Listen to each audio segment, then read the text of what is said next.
This video is sponsored by our friends at Bellesa. This week we're teaming up with Bellesa for a massive toy giveaway just in time for the holidays, so stay tuned for more information. Sabrina Carpenter is one of the biggest acts in pop music right now, and there's like multiple layers to how impressive that is. I did a little bit more of a deep dive into the rise in her popularity back in the spring of this year, but TLDR, Sabrina is a former Disney star who has been making music for a while, but received a lot of hate from online fan bases around 2020, 2021 because she is presumed to be the girl that Olivia Rodrigo is singing about in a lot of her songs, in which she describes being betrayed during her relationship with fellow Disney star Joshua Bassett. No, I don't think this is entirely Olivia Rodrigo's fault. This is just the optics of the situation. But it's a situation that Sabrina Carpenter has remarkably turned around to work in her favor, partially by embracing the flirtatious, sexual, overtly horny aesthetic. It's an aesthetic that I feel as though a lot of musicians have shied away from in recent years. I think back to how popular it was with, the era of Britney and Christina, but I also think about ultimately how badly they were treated. And I also don't think there's some kind of universal cultural shift here because Tate McRae is also a pop star who is popular right now, who's embracing more of a sexual bad girl, early Britney-esque aesthetic, and the reaction to it has been mixed. But Sabrina seems to have struck the right balance between overtly sexual and horny, but also very tongue-in-cheek and self-aware about it. Or at least that's what I thought until I heard that there was a lot of backlash being thrown Sabrina's way. And at first, the idea of this wasn't surprising, because she's a woman in pop music who's a former Disney star being overtly sexual. We've been here before, we know the recipes. But the more I looked into it, the more I realized that this is not a real controversy. This is just people talking to themselves. I set out to make a video, as I always do, explaining a controversy and the different perspectives here, but the rabbit hole that I went down in my research, it's really not what I expected, guys. But before we get there, I want to take a sec to tell you guys about today's wonderful sponsor, Bellesa. Bellesa is a by women company for all things sexual wellness, and Bellesa's mission is to empower everyone to embrace, explore, and celebrate their sexuality. And today, Bellesa and I are teaming up for a vibrator giveaway, but first I want to show you some of their products. The first toy I want to show you is the Thump, which comes in this adorable little charging case here that matches the color of the toy. It's really cute. This toy utilizes Bellesa's new and improved Pleasure Jet technology to be a one-stop shop for all of your needs. It thumps, it vibrates, it suctions, it does everything that you want it to do in an ideal toy. The next thing I want to show you is my personal favorite, which is the Pebble, which also comes in a really cute case, because who says that pleasure can't be aesthetic? This one is so easy to use, it doesn't have any annoying pattern modes, the suction and vibration with it are really solid, and you can see that it's, small and meant to fit in the palm of your hand, which is really convenient. And last but not least, we have the Air Vibe, which also, you guessed it, I just turned it on accident. As you can see, the Air Vibe is silent, but it is also very powerful, and of course it also comes in its own adorable little discreet case. My friends at Bellesa and I are so excited to team up to give out free vibrators or gift cards for free vibrators to everyone who signs up for my giveaway using my link in the description down below. So head on down to the link in my description to step up your pleasure game, and thank you so much again to Bellesa for sponsoring today's video. Sabrina Carpenter is currently on tour as of recording this, following the release of her very successful pop album Short and Sweet. This tour already has a lot of viral moments and its own sort of iconography, including the fact that Sabrina starts the tour coming out in a towel and reveals some color of lingerie on every tour date, and also a running gag where she simulates a sex position during the song Juno, which is a song inspired by the film of the same name, about being so horny that she wants to be impregnated by her partner. Now, before we get to the backlash itself, I want to point out what people have been saying in response to it, and this order that I'm telling you the story in will make sense in a second. Basically, a lot of creators have been talking about how this treatment of Sabrina Carpenter is unfair, She's an adult musician, and it's up to parents to determine what is safe for their kids to engage with. She's not a Disney star anymore. It's unfair to hold her to that same standard. And speaking of standards, it seems as though Sabrina is getting critiqued rather harshly in comparison to, say, somebody like Ross Lynch, who is also a former Disney star who currently does music and seems to consistently be sexualizing himself and taking his shirt off, and people thirst over it all the time. These are points that people have been making in response to this alleged controversy. Now, this is the part where you'd think that I'd be explaining how a bunch of parents ended up taking their kids to Sabrina Carpenter's tour and were outraged at the fact that she was singing about such taboo topics.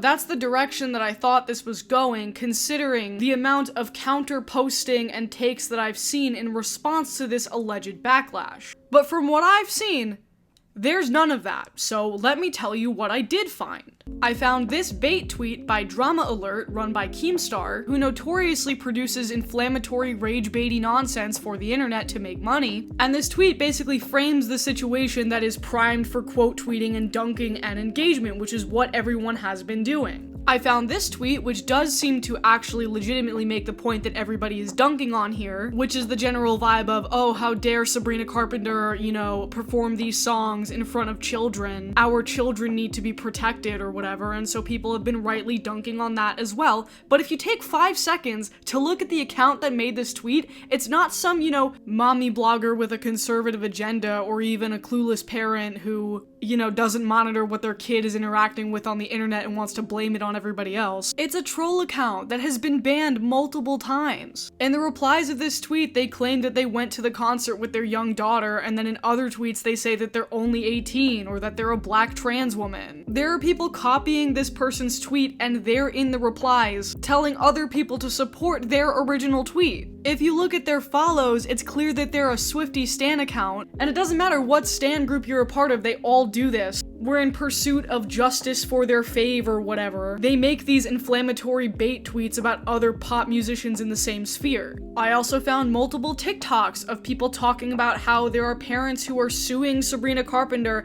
after they took their kids to the concert. Like, they're pursuing legal action because they were offended by her performance or whatever. And then if you go and look at, the comments or the follow-up TikToks of any of these posts, you realize that there is no lawsuit. The lawsuit isn't real. It's just completely made up. So I just want to clear a couple things up because there's a lot of confusion going on in my comments. I'm not singling this person out. It was the first comment that I could find talking about the lawsuit or people trying to sue her, and nobody can find a legitimate source, so some people are getting mad about it. So I just want to clear things up. No, there is not an active lawsuit. It's just a bunch of moms who are angry about the fact that she's supposed to be this Disney, family-friendly icon or somebody that their kids can, watch. Okay, but who is this bunch of moms? Where is this mythical bunch of moms? I really don't think they exist. At the very least, they're not making content in a place that is publicly accessible because I've been looking for it and I haven't found it. Maybe they're talking about it in their little mom Facebook groups or whatever. I know that's a thing, but even if that was the case, wouldn't people be screenshotting that as a jumping off point to start this discussion? Where are the moms? Where are they? The only two sort of concrete pieces of evidence that I found of people talking in this way about Sabrina Carpenter in the sense that she's a controversial figure who deserves this backlash for performing this way in front of kids or whatever. The only two pieces of evidence that I found that support that claim is this clip that has gone semi-viral on TikTok of some kind of digital chat show of this guy being I don't have time to research all of the media that my kids are listening to because I'm busy raising a family or whatever. It's a dumb talking point and people have been responding to it as such. But when I think about that, I have stuff to do. I'm raising a family. I can't go for every concert and look up what type of, who's doing that. No parent is really Googling what the artist is or who the artist is and what's in their show. I think there's a responsibility, especially if you know your audience. The talk got their stitches off, and you know exactly why they do, because that's the dumbest shit a lot of us done heard somebody say today, okay? And then also, I found this video from the creator Honest in which he discusses this same controversy, and he pulls some tweets from an article that he only refers to as the Tribune, and I tried to find, the article that these tweets were pulled from, and I couldn't find anything, and that's not shade to Honest or whatever. Maybe he did have the actual article and I just can't find it right now, but even then, these are some very cherry-picked tweets that were specifically pulled by whoever wrote this article to make the point that, parents are up in arms over this sort of thing. But at this point, I'm inclined to believe that most of those are just troll tweets, or they're just random one-offs that haven't gotten any significant traction anywhere else. But I just don't get how this is any different or more organized than a pocket full of random old lady Facebook users who comment crappy boomer shit on New York Times articles. That happens every day, and it's not exclusive to this situation. I was just really taken back by the fact that I've seen so many people talking about this that I just assumed that there would be much more meat here than there actually is. Sabrina Carpenter is making waves on the internet right now. She's facing a significant amount of backlash due to certain circumstances, some rather curious happenings, the things she's been up to during her recent concerts. It ought to be common knowledge by this point. All of the content that I've seen about this topic is people defending Sabrina Carpenter from this backlash, and rightly so. I agree with all of the points that they're making here. But the controversy that they're all responding to is entirely manufactured. It's literally not real. Now, is it entirely possible that our algorithms are so personalized and siloed at this point that even when I'm actively searching this kind of content out, it's not being shown to me? Sure, I don't know how the back end of this stuff works, but like every thread that I could have searched up related to this controversy led to some kind of dead end, so I feel like that's really unlikely. And the more you think about it, the more it makes sense, because it is such a genuinely easy dunk that doesn't require any nuance or controversy beyond any of the talking points I just mentioned.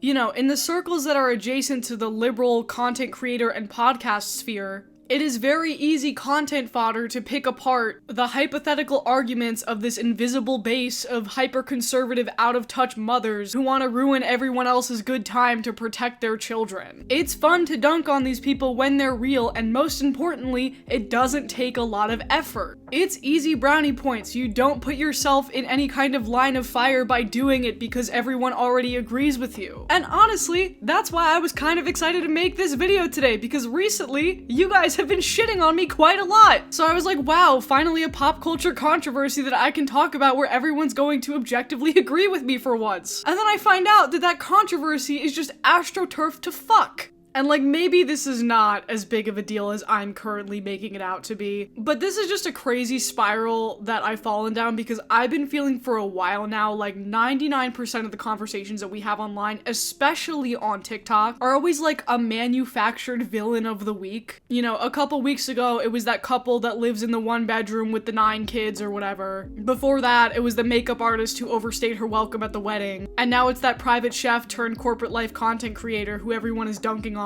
because she has weird opinions about out-of-office emails. All of these rotating villains serve as entry points into a conversation that is so homogenous and so uniform and so sterile. And that's not to say that all pop culture or internet culture discourse is like that now. I mean, I've covered things on this channel that have definitely required a nuanced understanding of different opinions and different perspectives. The Chapel Roan controversy, I think, is a great example of that. But man, like, how much of this shit is actually just dead internet theory? It's just fake people talking to each other about stuff that didn't happen. I don't know, guys, this video took a very different turn than what I thought it was going to be. Let me know how you feel about it in the comments down below. Take care of yourselves, look out for each other, don't believe everything that you read, learn how to read if you don't, and I'll see you next time. Also, How the Internet Fell Out of Love with The Rock comes out Friday. Okay, thanks, bye.